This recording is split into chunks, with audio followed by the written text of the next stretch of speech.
This is Blue, and I want to give Blue a piece of steak, but I can't.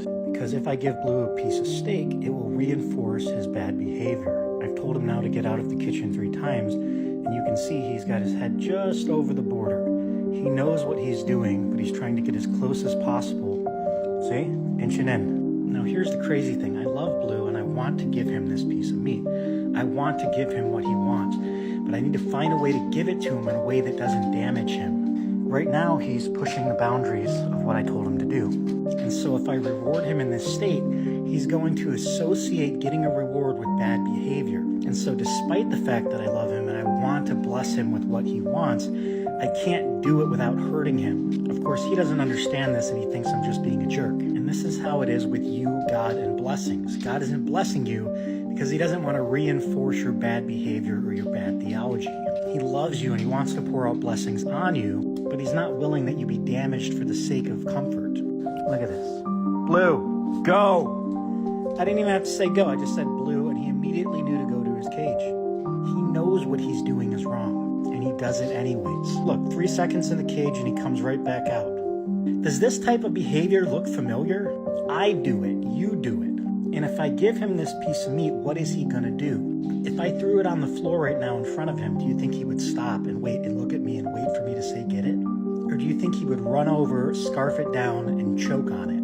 And then let's say he gets it down without dying. He's going to look up at me, unappreciative for the first piece and expectant of another. And this is why God doesn't bless you. You're just loitering around the kitchen waiting for a blessing. But ironically, what would actually trigger the blessing is to stop being obsessed about the blessing and be obsessed with being a good dog.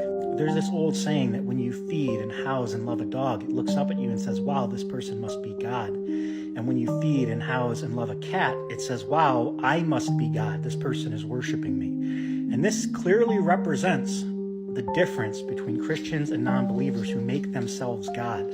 God gives us these things as examples. We live in God's PowerPoint presentation. Dog spelled backwards is literally God. Live spelled backwards is literally evil. If you love your life, you'll lose it. If you're living for yourself, it's evil. But if you're living for God, it's good.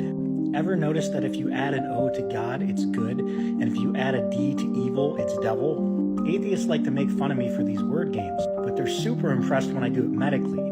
For instance, adrenal means adjacent to the renal. Disease means dis-ease, not at ease. Metabolism or metabolism is a process of change. These words all mean something.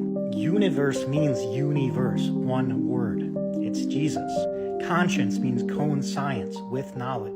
The party capital of every city is called Broadway, and the Bible says it's a broad way that leads to destruction. There is full disclosure in this life, and you're not going to have any excuse on Judgment Day. You are signing an invisible contract in your blood that's going to screw you over in eternity.